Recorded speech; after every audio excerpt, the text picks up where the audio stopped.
Yabona Mzansi kuDimeni uDumisani wakwaSithole. Yazi kunegama elilodwa, igama elibonakala libudisi. Bona abantu balikhuluma. Libudisi bona umntwana omncane alitsho. Libudisi bona umuntu omkhulu alitsho. Igama elenze bona imindeni ihlangahlangane, imindeni ikhombane ngemino, imindeni ingasakhulumisana. Ligama elenza bona abantu bathi bahlala, bahlekisana, bathandana kumnandi, bagcine bahlukana. Ligama elenza ukuthi abantu bama-best friends, abantu abazwana abaxoxa ngayo yonke into, bagcine bangasakhuluma, bagcine bakhombana, bagcine bazizitha, just because of this word.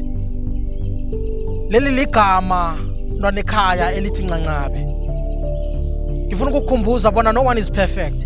Sonke nje siyawenza amaphutha. That is why nasithandaza sithi baba sibawa usixolele sizokwazi ukubaxolela abasonileko. You start by asking for an apology first before you forgive those abaseqadi kwakho. Igama elithi sorry liligama elibonakala libudisi ukuthi abantu balikhulume. Abantu bane pride, abantu bayasaba ukuxolisa, abantu bayazi bona benza amaphutha kodwa kunzima bona baxolise. Ngifuna ukukhumbuza mntwana ekhaya bona nawe uyawenza amaphutha. Akekho umuntu ongawenzika amaphutha. Ngaba mfundisi, ungaba motivational speaker, ungaba ngiteacher, ungaba ngiprincipal, ungaba mntwana esikolo, ungaba mntwana omncane, ungaba mzali. Sonke siyawenza amaphutha. No one is perfect. Sonke siyadingana mntwana ekhaya. No man is an island. Sonke siyawenza amaphutha bekodwa sonke siyadingana. Nawenze iphutha xolisa. Namhlanje kunzima bona imindeni ikhambelane, kunzima bona imindeni ihelebhane, imindeni ikhombana ngemino, imindeni ayikhulumisane ngoba kunomunye wenza iphutha waba nepride yokuthi axolise. Namhlanje abantu were made to be with each other bahlukene ngebanga lokuthi omunye ube nepride yokuthi axolise. Namhlanje ama-best friends abasakhona ukukhamba bonke ngenxa yokuthi omunye une-pride yokuthi axolise.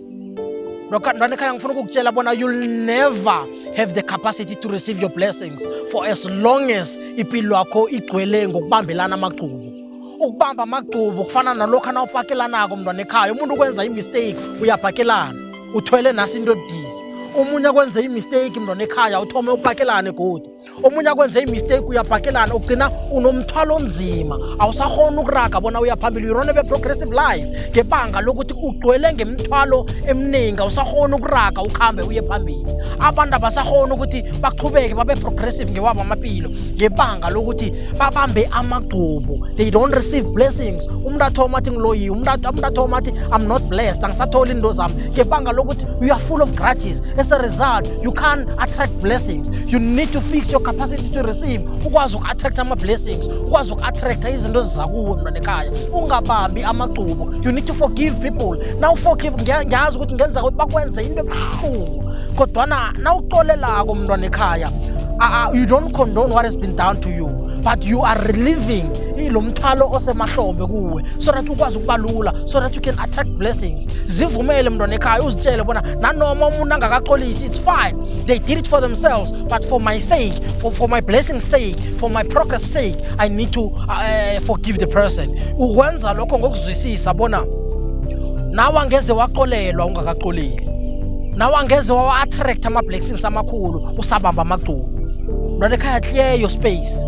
Susa izinto ezingakalungi. Now ubamba amagcubu, you are still reliving the history, you are still reliving the past in the present. As a result, you are not attracting the future blessings ngebanga lokuthi usaphila izolo, usakhamba phezu kwesilonda sayizolo. So ukusuka kuleyo nto leyo, xolela mntwana ekhaya. Not because you condone what has been done, not because you are happy of what has been done, not because wena unekinga, kodwana because you know that greater is in you than the one in the world. You do it with an understanding yokuthi for you to progress, for you to have a clearer life, for you to attract blessing, for you to be a magnet of future great things, you need to clear and fix your capacity to receive. And how do you do that? By forgiving even those who did not ask for forgiveness. You do that for your sake ngoba umkhulu mntwana ekhaya uzophumelela regardless of what has been done to you. Usengaphumelela ufike la kufanele ufike khona kodwana baxolele, not because ubahlonipha kakhulu, not because of anything else, but because of you, because there is no you before you and there will never be you after you. Ngudimeni uDumisani wakwaSithole, uzimikosi.